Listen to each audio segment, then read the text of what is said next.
Hello, je vous retrouve aujourd'hui pour une nouvelle vidéo dédiée à mon bullet journal pour vous présenter le setup du mois de novembre que j'ai décidé de faire sur le thème de Harry Potter.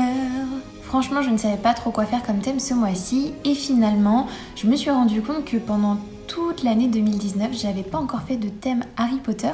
Du coup, voilà le résultat. Pour ma première double page, niveau organisation, c'est globalement un peu pareil que d'habitude, sauf que là, je me suis vraiment amusée à faire l'ombre du château Poudlard, que j'aime beaucoup. J'étais un petit peu déçue parce que je me suis un peu foirée, du coup j'ai dû recoller une feuille et tout, mais bref.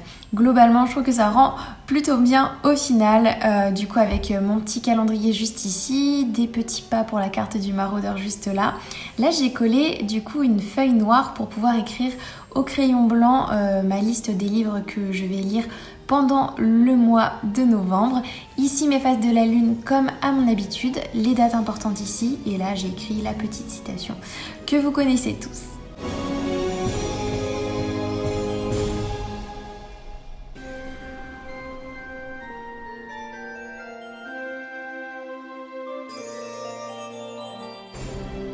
Pour ce qui est de la double page suivante, je me suis gardé mon mood board puisque franchement, c'est une page que j'adore faire depuis 3 mois déjà et voilà, j'avais vraiment envie de la refaire. Je prends beaucoup de plaisir en fait à fouiner sur Pinterest, à chercher des photos inspiration. Là du coup, j'ai notamment mis Selena Gomez puisque voilà, je sais pas si vous avez écouté ces dernières chansons qui sont sorties. Oh là là, j'avais tellement hâte de réentendre des nouveaux sons d'elle et j'ai trop hâte d'écouter l'album. J'ai aussi mis du coup les studios Harry Potter puisque j'ai la chance de pouvoir y retourner à la fin du mois de novembre. J'ai tellement hâte. Puis voilà, le reste c'est vraiment dans le mood encore automne parce que je suis vraiment encore dans mon mood automnal. Je pense que vous pouvez le voir même à mon petit setup que j'ai fait autour de mon bullet journal. Pour ce qui est de la page de droite, j'ai fait une sorte de carte d'identité de Poudlard. J'ai vu ça beaucoup de fois sur Pinterest et j'ai trouvé ça beaucoup trop sympa. Vous savez, du coup, sur Pottermore, vous pouvez découvrir votre maison à Poudlard, votre patronus, votre baguette magique. Du coup, j'ai noté tout ça. J'ai noté aussi ma matière préférée, quel animal j'aurais, quelle place j'adopte au Quidditch. Moi, je suis totalement spectatrice. Je ne m'imaginerais pas trop sur un balai à part pour me balader, mais pour faire du Quidditch, je ne pense pas. Bref, j'ai noté plein de petits trucs comme ça et je suis hyper contente du coup du rendu de ma double page.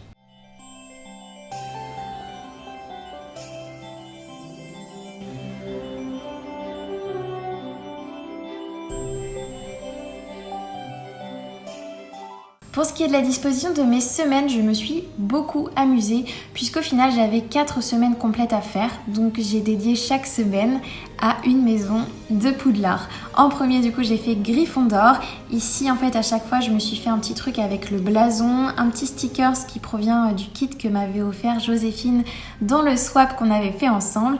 Et là du coup je mets les mots clés en fait qui représentent les qualités à avoir quand on fait partie de la maison en question. Pour ce qui est de la présentation générale de ma semaine, j'ai gardé le même type de semaine que mes semaines des 2 mois précédents puisque je vous l'avais déjà dit, ça me convient vraiment très bien comme ça. J'ai juste un petit peu adapté et mis ça aux couleurs de la maison. Du coup, pour ce qui est de la deuxième semaine, je l'ai dédiée à ma maison qui est la maison Pouf Souffle. Encore une fois, du coup, voilà, je mets le petit blason. Là, j'ai mis un petit vif d'or. Je trouve que globalement, ça rend vraiment trop bien. La troisième semaine est dédiée à Serre d'Aigle. Je trouve que ça rend vraiment trop bien aussi. Je suis vraiment contente en fait d'avoir fait ça de cette façon. J'aime beaucoup plutôt que de me concentrer uniquement sur ma maison. Là, j'ai toutes les maisons et je trouve que c'est vraiment sympa. Et pour terminer, vous vous doutez bien que ma 4e semaine est dédiée à Serpentard.